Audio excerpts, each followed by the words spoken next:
My name is Tyler Fornes, and I am one of the co-hosts of the Good, the Bad, and the Hungy AEW podcast here on the Voice of Wrestling Podcasting Network. We take a broad scope approach to the world of All Elite Wrestling and the entire universe of Tony Khan. We talk about the big matches, the big stars, the promos, the storylines, and we also look at it from a big picture perspective. How are things going to change over the course of the next 10 years with AEW still in the picture? How are companies like WWE going to adapt and adjust to AEW? Are they going to be a similar way like they did with WCW in the late 1990s? Will there be a counterpunch? We talk about all of that and more on The Good, the Bad, and the Hungy every week on the Voices of Wrestling Network. This podcast is a member of the Voices of Wrestling Podcasting Network. Visit voicesofwrestling.com to hear the rest of our great podcasts, as well as show reviews, columns, opinions, and updates across the world of wrestling. Welcome to Jumping Bomb Audio.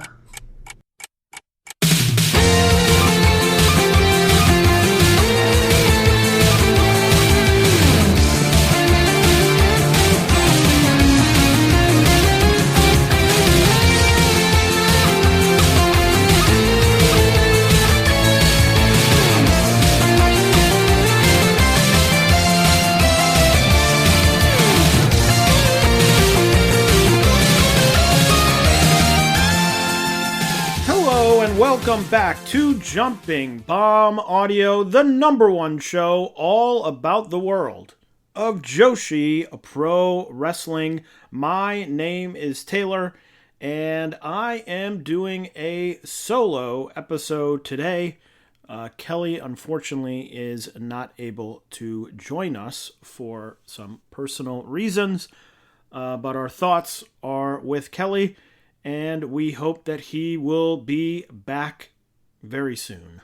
But in the meantime, I am recording this. It is Wrestlemania Sunday, and we have a Wrestlemania weekend to talk about. But before we do, gotta get in the plugs. Follow us on Blue Sky at JBomb Audio. You can follow Kelly at Comic Geek Kelly. You can follow me at Tamaimbo.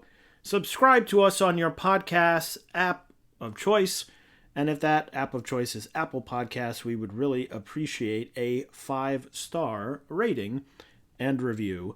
And if you're feeling extra generous, you can donate to the show at redcircle.com/shows/jumping-bomb-audio. And I'm happy to say that this episode of Jumping Bomb Audio is brought to you by the Topps Company. Explore the storied world of Topps, the definitive destination for premium trading cards and rare collectibles since 1938. From iconic rookie cards and high-end sports memorabilia to exclusive limited edition entertainment releases, Topps provides collectors with the gold standard in quality and authenticity. Topps is the leader in sports and entertainment trading cards, collectibles, and memorabilia. Shop the latest MLB, NBA, NHL, and MLS cards today at voicesofwrestling.com/JBA Topps. That's voicesofwrestling.com/JBA TOPPS. All right, so let's get into it. As I mentioned, recording this on WrestleMania weekend Sunday. Most of the action has concluded, although I do have Lucha Libre Day 2 up on my TV as I record this. Lucha Libre, the 2 shows taking place at the Las Vegas Library, 2 free shows. So that is probably the last show that I will see this weekend until some other things start getting released, which is one of the big things we will talk about. But let's go through the weekend as it was, the extended weekend, I should say, because it started all the way back on April 15th with Pandemonium Pro Wrestling's Whatever Forever happening at the Bazaar Bar. The Bazaar Bar lived up to its name in terms of the Wi-Fi connection. Some shows did air from the Bazaar Bar. Some shows did not air from the Bazaar Bar. This was one that did not air. There were 2 Joshi-related matches there. Amira, Janai Kai, and Saya Ida in a 3-way match for the Pandemonium Pro Championship. And also Johnny Robbie versus Natsupoi. That match hasn't come out yet. Spoke with some people who were in the building who put it in their top 5, top 10 matches of the weekend. So a very strong showing. Johnny Robbie having a very strong showing overall. But supposedly a very good match. I believe this show is going to maybe come out at some point in the following week. So something to keep an eye on there. Thursday, the 16th, started off early, 11 a.m. West Coast time at the Pearl Theater. It was Tokyo Joshi's TJPW Live in Las Vegas 2026. This was probably the big Joshi show along with the Stardom show, both happening at the Pearl Theater. And I'll start by giving my general thoughts really on both of those shows, which was that they were both very solid, good shows, enjoyable shows, but I would say neither probably crossed into the territory of must-see, great shows, killer shows. I think, in my opinion, the Tokyo Joshi show was a little bit stronger, just because it had some meaning to it. It had multiple title matches. I think between the 2 shows, it had probably 2 of the stronger matches between Tokyo Joshi and Stardom. But I'll say this, I started watching stuff on Wednesday night, and as I just talked about, am still watching things. I've watched something like 25 shows. It's a lot of shows. The Tokyo Joshi and Stardom shows, as I said, were fine compared to a lot of the other shows I watched. These 2 shows could have been Big Egg. They could have been among the greats of all time. When you're watching things, just having entrance videos, having things move, the show started on time. The show ran through. It had a professional announcer. The lights worked. The microphones worked. The bar, I think, for Wrestlemania, and there's been a lot of discussion about this for many parties, people who were there, people who were not there, like I was, people streaming at home. The bar has lowered. And as I said, I enjoyed this Tokyo Joshi show. If the whole weekend would have been blowaway shows, you would have thought, okay, it's fine. You probably don't think about this Tokyo Joshi show after a couple of days. But just comparatively, it's like night and day. So I have to at least applaud Tokyo Joshi for getting away from the collective.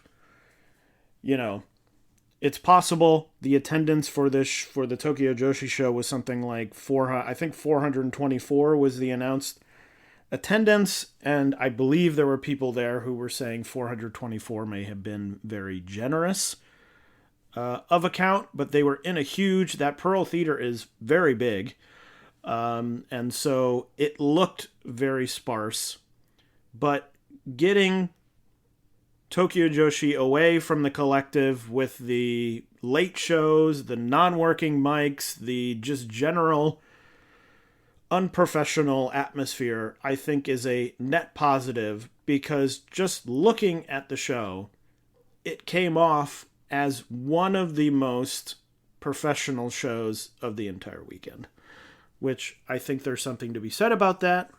And like I said, I enjoyed the show. We can go through the matches. Some of these, not much thoughts. Very much sort of house show style. Get the people out there, let them do some stuff, and then let's move on. The first match, Uber Eats, Wakana Uehara, and Yuki Kamifuku defeating Toga and Uda Takami in 10 minutes and 3 seconds. Yuki hitting a great-looking dropkick on Uda at one point. That really the standout of the match. Also, that Wakana posted about going to eat the Heart Attack Burger in Vegas, which I think is something like 10 burger patties and buns or something. And I can't imagine doing anything for the rest of my life if I ate 10 burgers in one sitting.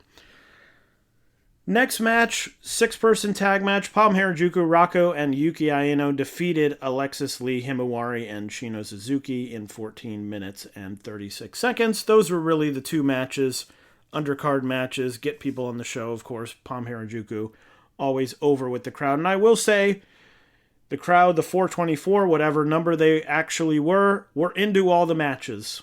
They were loud, so it didn't much bother me that there weren't many people there, except sometimes you would look out and think, oh, it doesn't look great. But the people were into the show, so that's really probably more important than a lot of people there who aren't into the show. Next match was the typical sort of American showcase match that Tokyo Joshi usually puts on these cards. It was a 3-way match. Miyu Yamashita defeating Miyu Watanabe and Mizuki in 14 minutes and 5 seconds. Like this match, wasn't my favorite match on the show, although it's currently the highest rated cage match on this show. I thought it was a definitive sort of step below some of the bigger or more notable singles matches that they've done on some previous American shows in Tokyo Joshi, but thought it was very good. I think at the end of the day, I went 3 3/4. So a fun match, maybe not one that is going to stick with you forever, but 3 good workers, worked well, got through it. So definitely enjoyable. Just, I think, slightly below what I expected based on some of the previous matches they had, especially when they stick these, hey, here's our good wrestlers, they're going to go out and have a good match type thing. Didn't quite get there for me. The next match was our first of 3 title matches. It was for the International Princess title match. Suzume, the champion, retaining against Sakura Hattori in 11 minutes and 36 seconds. This actually was my favorite match on the show. I went 4 stars. I thought it was really good. I think Hattori is rounding into this character, into the in-ring work, has definitely improved. Still has some of those issues that I've talked about. I think some of these are going to end up being personal hang-ups for me. The thing on the top rope with the the hands and the poses and the noises. I'm still not, I still don't understand it. I'm not really into it, but it seems like that's the centerpiece, one of the centerpiece offensive moves that they've decided on for her. So at this point, I think it is what it is. But Hattori's offense looked great. Near the end of the match, he hit a very Miyu Yamashita-like kick on Suzume, which looked really good. I thought this was very well worked. Obviously, Suzume, very good. I don't think the result was really ever in doubt. I was wondering if maybe they would do something crazy and put the belt on Hattori just to do something interesting. But Suzume winning, not really a surprise. And definitely a solid match. This was my match of the show. I thought this was the best one. But I had some people who reached out, asked me, hey, what should I watch on the Tokyo Joshi show? And I just told them, I think the 3-way and the International Princess title back-to-back, you're talking about 26 minutes of, less than 26 minutes of in-ring time, can get through it quickly. So definitely what I would recommend from this show. The semi-main event was for the Princess Tag Team titles. The Inspiration Cassie Lee and Jessie McKay winning, defeating Hyper Misao and Shoko Nakajima in just under 13 minutes. A little bit of a surprising result. I think the general thought was that the Inspiration won them to then get booked in Vegas and lose them, but I guess they will be making at least one more appearance as they won. The reaction I saw online when people were watching this live was obviously some unhappiness. Look, I said it in their last match. Are these great super work rate matches? No. Are they wowing me in ring? Not at all. But I have to say, I'm enjoying having these heels here. Tokyo Joshi doesn't do heels really. Since Neo-Bashiki-gun went away, they don't have this type of thing. And I'm enjoying it from a sort of simplistic wrestling 101 style place. And as I said last time, look, if the Inspiration had beaten Daisy Monkey and ended their reign, and they had beaten someone here, some great, the Sugar Rabbits, if Yuka showed up and Yuka and Mizuki wrestled the Inspiration and lost, the Magical Sugar Rabbits, I would probably be like, oh, now hold on a minute here. But it's not. They wrestled Uber Eats. If Uber Eats had won the title and it was Uber Eats against Misao and Nakajima at the show, I'm not sure the match would be any better. We're not moving on from some all-time great, tag team here to put the belts on the Inspiration. And look, getting ahead a little bit, this show not happening in the next 2 weeks, but they have Yes Wonderland coming up. The Inspiration are defending against Daydream, Miyu and Rika. If they beat Miyu and Rika, I think I may start to have an issue.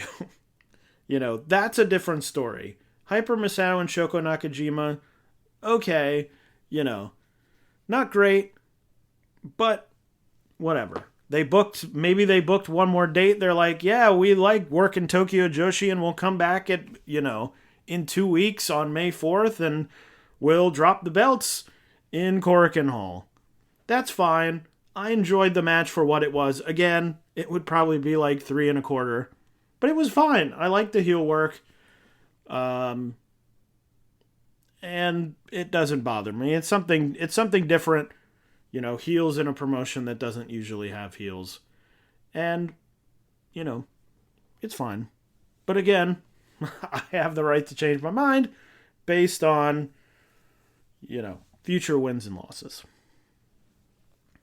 And then the main event of this show was Yuki Arai, the champion, defeating J-Rod in 11 minutes and 18 seconds, successfully retaining the Princess of Princess title.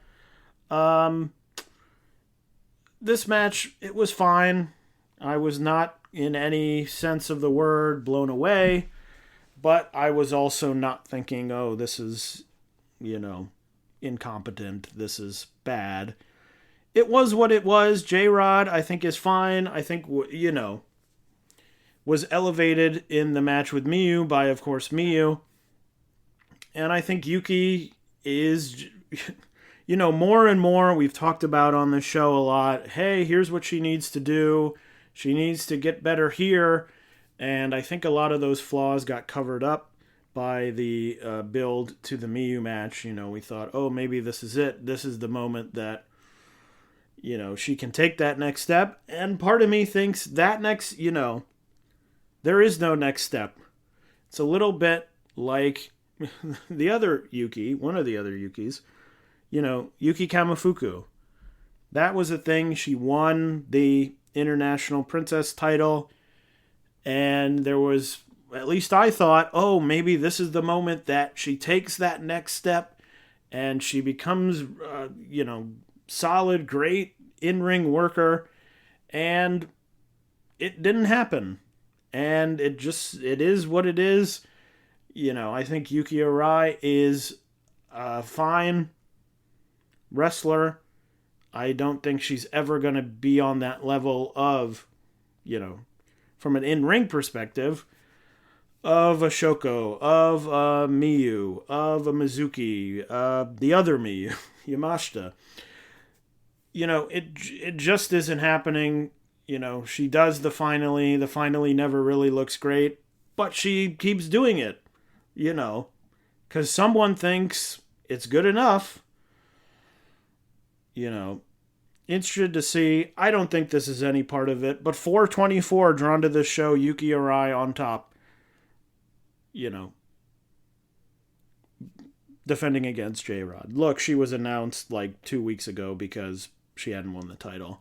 So I don't really count this, but it's not a great start that, this company goes to Texas, Miyu's the champion, they're doing all these things, they're drawing, in 4 shows, they draw 4,000 people. Yuki wins the title, and, we'll talk about this in a second, but a few hundred people in Vancouver, and now a few hundred people in Vegas. Probably not a fair assessment. We have to look. We'll have to see what happens with Yes Wonderland. We'll have to see what happens with other things. But she is now the face of the company. And not drawing all that great. Again, I'll sort of wipe these out. And it's possible maybe Yes Wonderland, they sell out Korakuen Hall. And then the story is different. But everything can be a piece of the puzzle, even if the piece is very small. This may be 1/100th of the story of Yuki Arai in terms of what she's doing, how she's drawing, but 1/100th is 1/100th. So we will see. So, again, a solid show. 2 matches I enjoy. 2 matches I would say go back, watch the 3-way, watch the International Princess title match. But I think it was lower overall in quality, below at least, I would probably say, 2 of the Texas shows that they recently did, and below probably the previous 2 Texas shows they did, which I remember being very strong.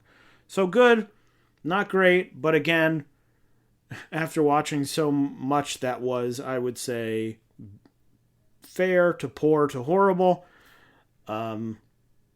certainly came off better. It was early enough in the week that I didn't really know how low it would get, but can look sort of back fondly and say, a show that just ran and was competent, and thank God for that.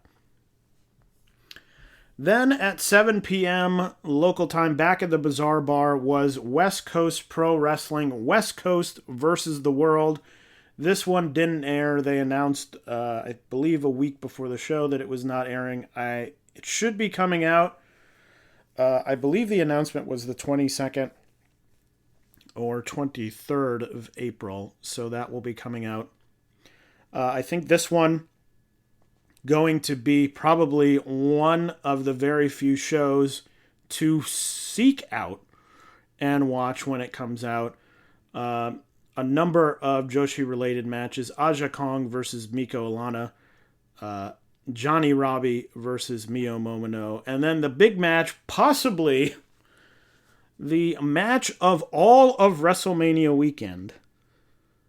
The original match, Senka against Danny Luna. Danny Luna, unfortunately, not able to make it due to the death of her father. It was announced as Senka versus an ex. There was some thought it could be Chigusa. Obviously, she was there. It was announced as a 5-minute exhibition match, I should say. So there was some leeway. It could be Chigusa. Megumi Kudo was there. I guess people thought, maybe, thinking, okay, who would do a 5-minute exhibition as opposed to just do a match. But it turned out to be the returning Chris Hero going up against Senka. This is a match, Chris Hero against Senka. Had they announced this before, and obviously it only happened because of the change of plans with Danny Luna, so obviously it was not going to be announced before. Had they announced it before, this is a match I would have considered flying out for. Because to me, I mean, Chris Hero, obviously, I think we can say retired at this point, wrestled at West Coast, what was that, 3 years ago, however long ago that was. Coming back here for a 5-minute exhibition. I mean, Chris Hero, from a time in my wrestling life, you know, that Ring of Honor 2005 to 2008 period, which is possibly one of my, I mean, I wouldn't say possibly, is my favorite wrestling period of all time. You know, every X that ever gets announced, I think, oh, it could be Chris Hero, especially in AEW where he works. But now seems more and more unlikely. And then to add on to that, they did this 5-minute exhibition match, and pretty much everyone I know who was there has put it at the top of their match of the weekend list. I was seeing 4.5. I was seeing people say things like, I haven't felt this way watching a wrestling match in years. You know, this brought me back to that Ring of Honor period where you would go to those shows and those shows were so hot and you were into the shows and it was so great. So devastated that this didn't stream. I did see, I believe, people recorded some clips online. You can see some of those very brief, 20-second clips, 30-second clips, which look great. And I can't wait to watch the match, of course. I don't know if it will get to that height just because obviously the match is coming. Obviously no one in the world knew that it was going to be Hero. And of course being there live in the moment, in the WrestleMania weekend time, very different than sitting at home watching it 4 days later after all the WrestleMania thoughts have worn out of your brain. But still looking forward to see that just because it's a match for me personally. That is very exciting. Senka, I think, and we'll talk about this momentarily with the next show at the Bazaar Bar, but Senka, again, I think for the second weekend in a row, really sticking out, having another big weekend, and is obviously someone destined to do something big because she's got it. And the fact that, Hero does this, the fact that we'll talk about later in the Aja Kong match she had, Aja Kong taking a pin for the first time in, I believe, 7 years. This is something clearly happening. Then at 8 p.m. at the Horseshoe, as part of the Collected, it was El Desperado presents Death Vegas Invitacional. There was a couple of Joshi-related matches. The first one was the Deadly Airtime and Cutie Crime high-stakes heartbreak jackpot match. Dragon Kid and Starlight Kid teaming against El Phantasmo and Micah, who was subbing in for Maki Ito, who unfortunately could not make the show because of visa issues. Was very happy to see Micah. They did an odd thing in this match, and I'm not sure if it was done purposely for comedy or if they just didn't really want to think too hard, which is that Micah just came in and did Maki Ito spots. El Phantasmo and Micah climbing up the turnbuckles to deliver the punches and saying, "We're the cutest tag team in the world." That was the first one. I thought, maybe El Phantasmo doesn't really have much else to say. But then Micah in the middle of the match doing, or attempting, multiple Kokeshis, so it was very clear that they had some path to doing this match that needed to keep those in. So a little bit interesting to see Maika, doing the Maki Ito spots. I thought this match was good. Not great. I would say nothing to go out of your way for. Possibly a bit too long. Feels very much like I'm trying to think of what the match was a couple of months ago with Shima and Starlight Kid and all of them. Very similar vibes. Felt more like hey, aren't we glad to sort of be here and be hanging out and doing this, rather than, hey, we're trying to put on a great in-ring match. And then the main event of the show was the three-way death match. Nick Gage and Matt Tremont, El Desperado and Jun Kasai, Masashi Takeda and Rina Yamashita. Nick Gage pinning El Desperado, so Rina not involved in the finish. For me, someone who likes death matches, I enjoy them. I thought this was very good. I went 4.5 stars. This might be my match of the weekend. I think if you've seen a lot of death matches, I'm not sure that there's anything here that's going to not change your mind, but blow you away or make you think, oh, I've never seen that before. It very much was sort of, hey, let's do some highlight. It was like a best of death matches, did some fun highlights, did some fun moves, really no story other than, violence. But I thought it was super fun. I thought it really worked. Again, I'm someone who likes death matches. If you don't like death matches, you're not going to like this one, I would say. I think pretty easy to say, but if you're into death matches, if you like any of these people, I would definitely recommend it. As I mentioned, Marvelous then was at the Bazaar Bar at 10:30 p.m. after West Coast Pro. This also didn't air, but had a lot of Joshi action on it. Had the Spark Rush tag, Mio Momono and Johnny Robbie against Spark Rush. Seri managing to make it from Fortune Dream to the USA in time to do this match. So that was good. The big news of this show, and again, didn't air, so I haven't seen all of it. Maybe there's something I haven't heard about. Senka pinning Aja Kong. As I said, I believe the first time in 7 years that Aja Kong has taken a pin. Saw a clip of it. Senka got her on a roll-up. So a big win, a follow-up to last year's sort of surprise match of the weekend, or one of the surprise matches of the weekend. So again, haven't seen it. One of those, I think, also looking forward to seeing that. I believe this one is going up on Wrestle Universe at some point because Marvelous is there. Marvelous looking like they're at least going to have a little bit more stuff there because they will also be putting their 10th anniversary show on Wrestle Universe as a pay-per-view.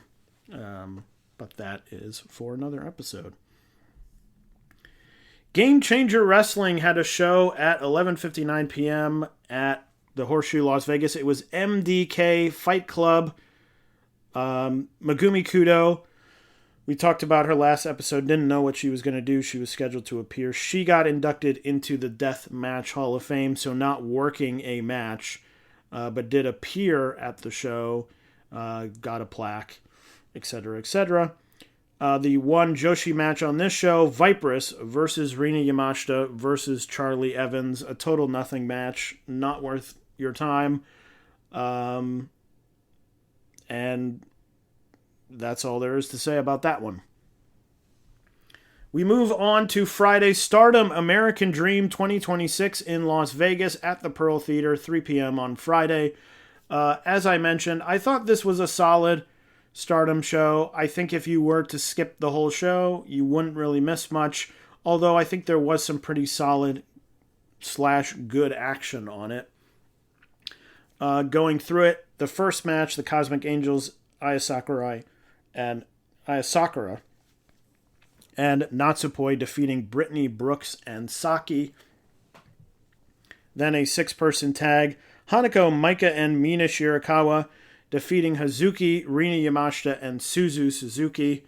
Then we got to what I would call the business end of the card. Athena defeating Rina in 13 minutes and 7 seconds. I think this probably was my favorite match of the show. Very well worked. Athena looked good, as she usually does. Rina looked solid.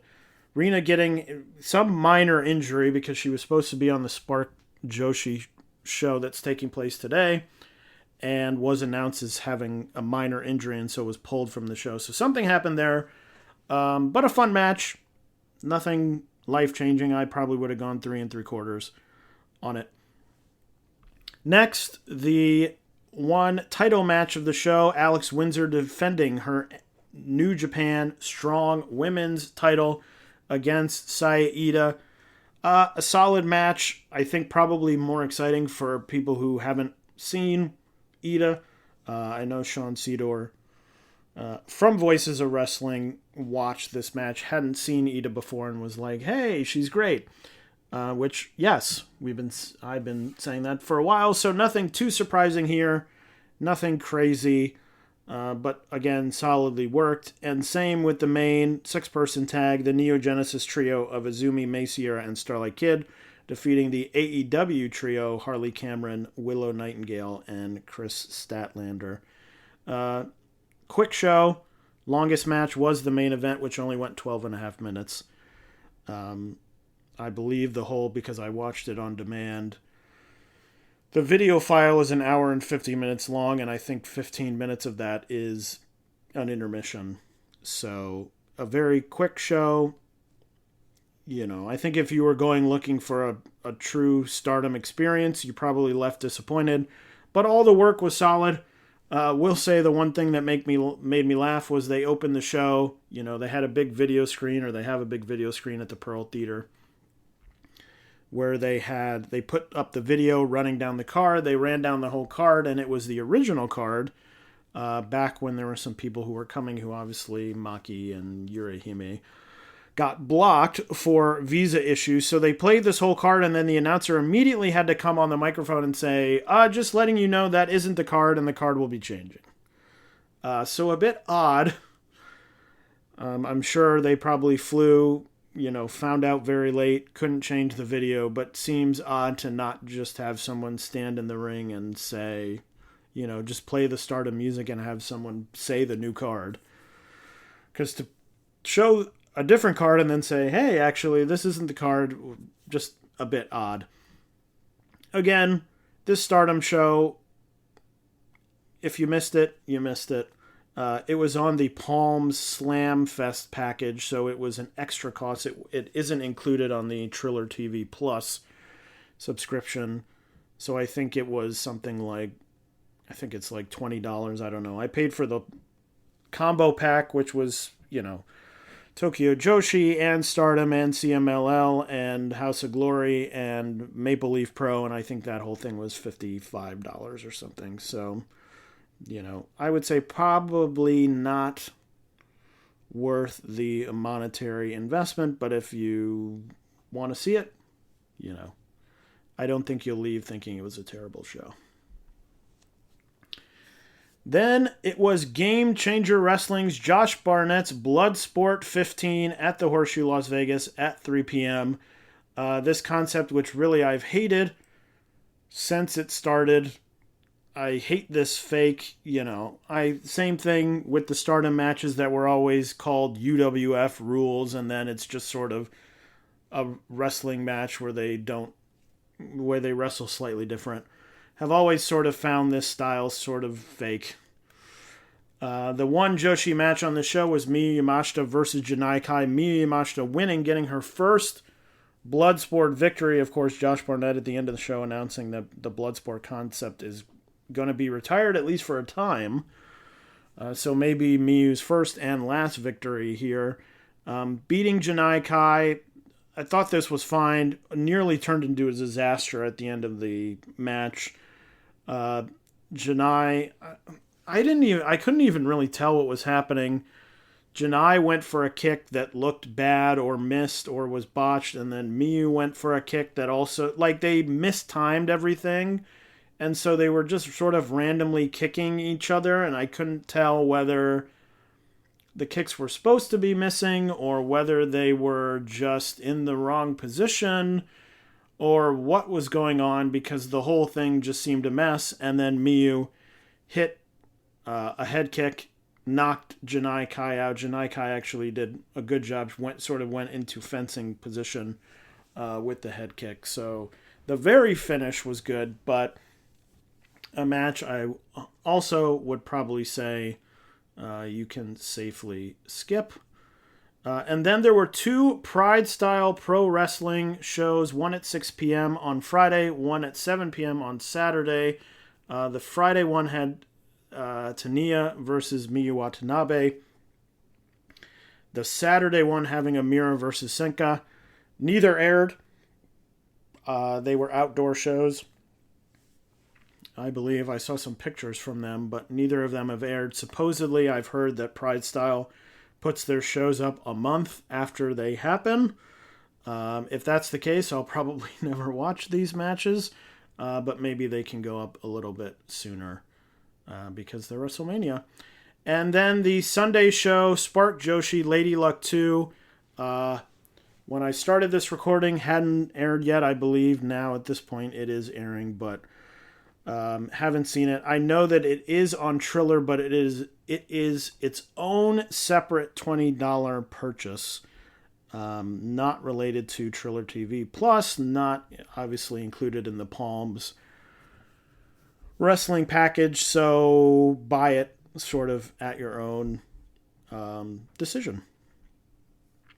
So that is WrestleMania weekend, a very strange WrestleMania weekend, but actually I think oddly enough, the Joshi workers, the Joshi companies, of all the companies possibly, came out looking the best. They ran professional shows. Would have been great if one of the shows, if the Stardom show, if the Tokyo Joshi show, could have had a really blow away match.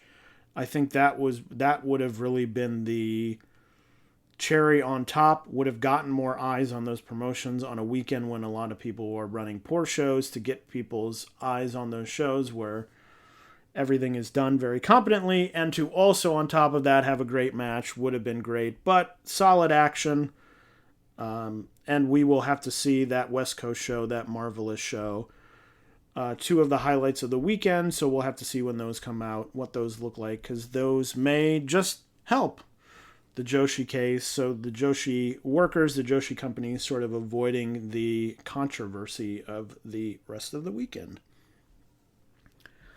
What has been happening back in Japan, as many people have been in America? Well, Stardom, before that, on the 8th at their Korakuen Hall show, and on the 11th, finished up their Rookie of Stardom 2026 tournament.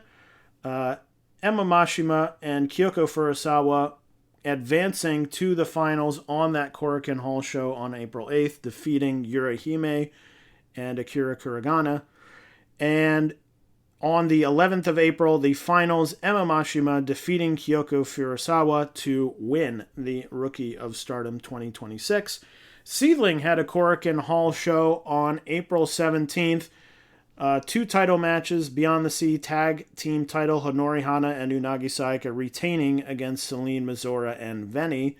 And then in the main event, it was the conclusion of their singles tournament and also a Beyond the Sea title match.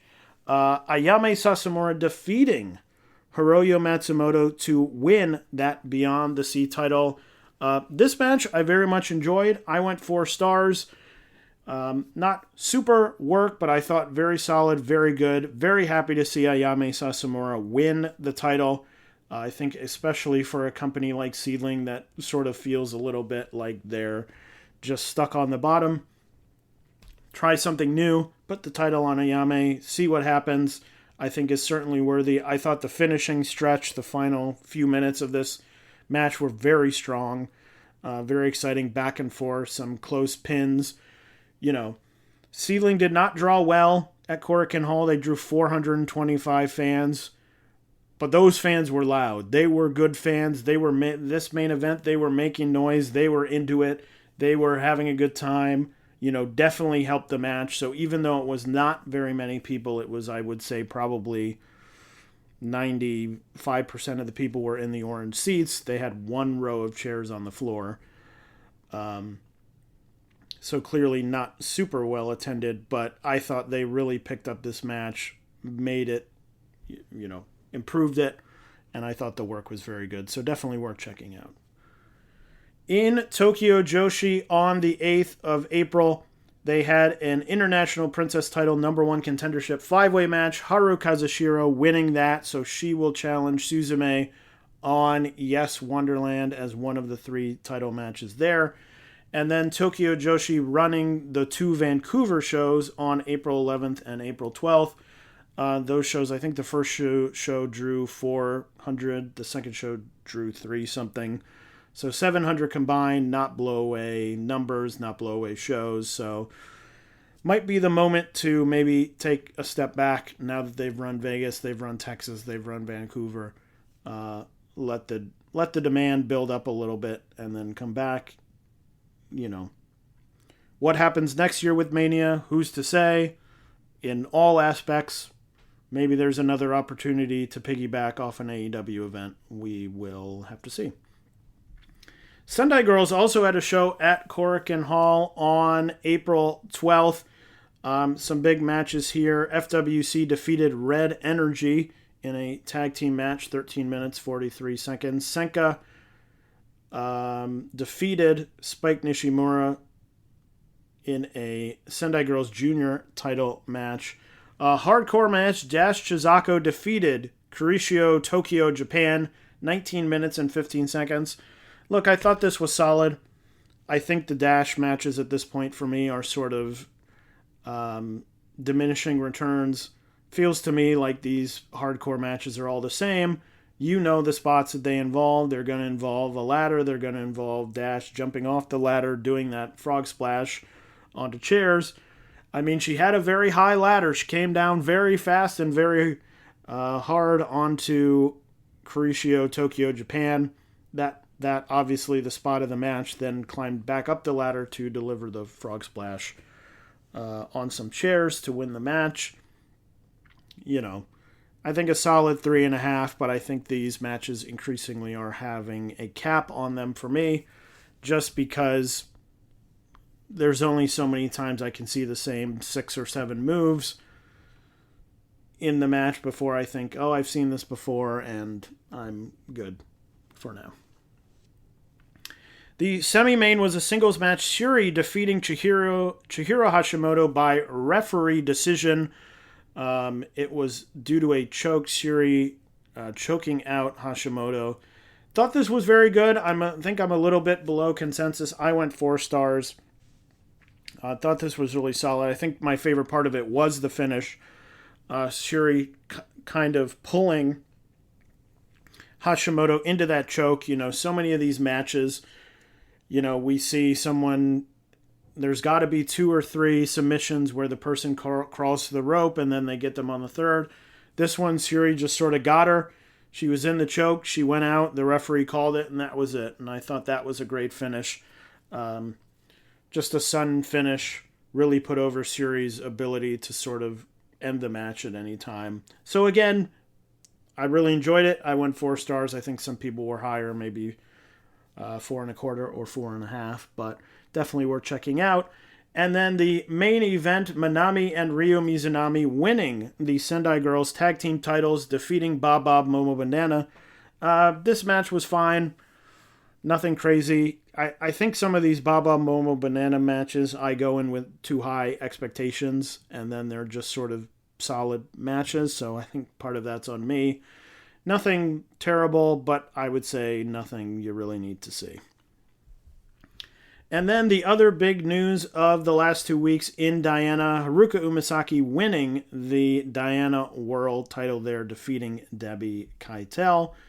So what is coming up in the next 2 weeks? Well, Stardom has a Korakuen Hall show on April 23rd. That will have Saki Kashima's last match. It will be Saki Kashima and Tsuri teaming against Azumi and Momo Watanabe. Then on the 26th of April, is All-Star Grand Queendom, the big Stardom show. This event will feature Saki Kashima's retirement ceremony, so no match, at least that's announced, but will have that ceremony. The card is as follows. It will be Natsupoi against Maki Ito in a singles match. Saori No against Fuwa-chan, and if Fuwa-chan loses, she must drop her namesake moniker and wrestle under her real name. Certainly seems like a stipulation you make if you want to change someone's name to something else, maybe a more wrestling type name. So I would think that Saori likely to win that one. Suzu Suzuki and Rini Yamashita will take on Maika and Hanako in a hardcore tag team match. And then we have all the titles. Rani Yagami will defend the Future of Stardom title against Emma Mashima. Natsuko Tora and Ruaka will defend the Goddesses of Stardom titles against Azumi and Miyu Amasaki. Suri will defend the IWGP Women's title against Megan Bayne. Konami will defend the Wonder of Stardom title against Hanan. And Saya Kamatani will defend the World of Stardom title against Sayaka Kurara.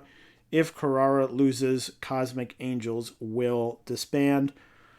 An interesting looking card. I would say certainly, at least in my mind, not really on the level of some of the previous Grand Queendoms that they've done. Some interesting things. Konami versus Hanan could be interesting. The main event, obviously, probably the biggest draw. A hardcore match. So I would say it's more interesting to me than exciting. I think there's been some matches previously on these shows that I've been like, oh, this is going to be really good. I cannot wait to see that. I don't know that there's really, outside the main event, really that big match. I mean, the hardcore match really could go a lot of different ways. Stardom, not exactly a hardcore focused promotion. Fuwa-chan has been very good, so interested to see that Saori No match. But Suri Megan Bayne doesn't really do it for me. I think Megan Bayne just sort of is what she is, and it's not very interesting to me. Obviously, I'm not going to be interested in watching Natsuko Tora and Ruaka putz around the ring in the tag title match, although I'm certainly hopeful that Azumi and Miyu Amasaki can win those titles and maybe get those titles back on the right track. But an interesting show. Be interested to see what happens. Be interested to see what they draw. Very possible that Kamatani is the super draw and it doesn't really matter what's underneath her. But we will see. Also on the 26th, Oz has a show at Korakuen Hall. That will have it's technically a four-way for the Oz title. It will be Hiroyo Matsumoto, Akino, Mayumi Ozaki, and Momoko Hanazono. What will happen is they will do a lottery to make two tag teams, and then the winning tag team will face off against each other for the title. And then the other title match on that show is the Pioneer three-way title. Ryu Mizunami, Rini Yamashita, and Rin will face off for that. Marigold has a very big Korakuen Hall show the day before on the 25th. There will be a Lady AI singles match. Victoria Yuzuki will face off against Maddie Morgan. Koke Amare will face off in a singles match against Chika Goto. They did a press conference with a lot of tears over that one. Angel Hayes will defend the BEW women's title against Sari Yamaoka. I'm not even sure what BEW is. I believe it may be British Empire Wrestling, a company I've never heard of, and I believe it is now looking at Cage Match, as Angel Hayes is the champion there. A company I've never heard of, not sure what is going to go into this match, but we will see. And then an interesting main event, Miko Aono will defend against Utami, will defend the Marigold title. Certainly seems quick to go back to Utami here. I don't really understand this or what they're doing. I think going back to Utami at this point would sort of feel, at least to me, it's been a bit, but would sort of feel to me a bit like sort of pull in case of emergency type booking. Certainly wouldn't make me feel good about the prospects of Miko, who I think, as we've talked about, is one of the better young wrestlers that they've brought up in this company, where they haven't brought up very many good wrestlers. So a bit odd there. And then the big tournament is starting. That's right. It's Catch the Wave 2026 will start on May 3rd. So the way it works this year, of course, slightly different every year. 3 main blocks and 2 secondary blocks. Main blocks are Swell, Breaker, and Surge. The Swell block will be Saki, Natsu Samire, Kaho Kobayashi, Maika Ozaki, Itsuki Aoki, and Kakeru Sakaguchi. Breaker will be Kohaku, Momoka Hanazono, Rina Amakura, Yuko Sakurai, Haruka Umasaki, and Mirai. And Surge will be Saran, Hanako, Yuri, Arisa Shinose, Zones, and Rion. Then the secondary blocks will be the Young block and the Elizabeth block. The Young block, Miria Koga, Miku Kanai, Saito, Great Shiono, Konami Hori, and Anna. And the Elizabeth block will be Yumi Oka, Kaori Yoneyama, Cherry, Miyako Matsumoto, and Mochi Natsumi. The tournament rules, I believe, are all the round-robin matches are 10 minutes, 1 fall. Wins are worth 3 points. Losses are 0. Time limit draw. For time limit draws, the older wrestler of the two gets 1 point, and the younger wrestler of the two gets 2 points, which I think is interesting. Double countouts are 0. And the ring outs are only 10 instead of 20. After all the round-robin matches are finished, it will be the 3 block winners and the 5 other wrestlers with the highest number of points will go into a single elimination tournament, the winner of which will win the tournament, win a cash prize, and a Regina DeWave title shot. The Young block, they will wrestle each other. The winner of that block will get a Princess of Pro Wrestling title shot. And the Elizabeth block rules are 3-way matches, and the winner will get an Elizabeth title shot. Now, that may all sound very exciting to you. It sounds exciting to me. There's some interesting names in there. You know, would be happy to see Maika Ozaki, Mirai, Haruka Umasaki. Interested in some Miku Kanai matches. Well, I think I've got some bad news for you, which is that, remember Catch the Wave 2025? Well, those matches have just started being uploaded to the Wave YouTube channel. That's right. 2 weeks ago, they uploaded the first match. They still have only uploaded matches from the first show of Catch the Wave 2025, which took place on May 4, 2025. They uploaded Yumi Oka versus Unagi Sayaka 10 hours ago. So the likelihood of being able to see this interesting tournament is very low. But maybe one day you'll be able to see it. Maybe I'll go back now and watch the 2025 Catch the Wave tournament. Always a bummer because back when they had the Wave Network and things like that, you could very easily see the shows, and they were often pretty dependable for some pretty good matches, pretty exciting matches. So a little bit of a bummer to not be able to see those matches until a very long time from now. But that's the Wave way.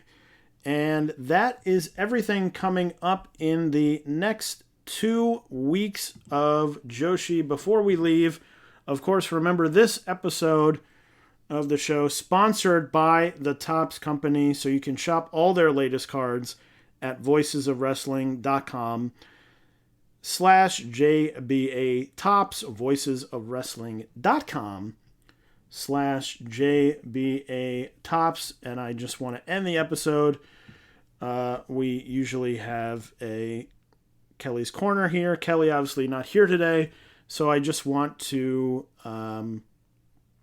let him know that he's missed on the show. We can't wait to have him back, and hope everything is okay with him. But that is all for this week's episode of Jumping Bomb Audio. But Jumping Bomb Audio will be back again in 2 weeks' time for even more Joshi action. So until then, stay cool.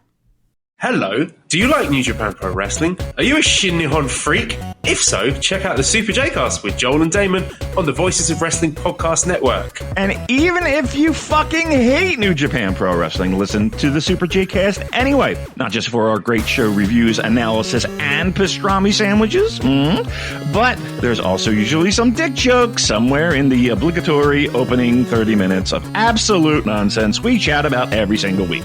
That's the Super J-Cast for all the best talk about New Japan Pro Wrestling, crisps, and pornography.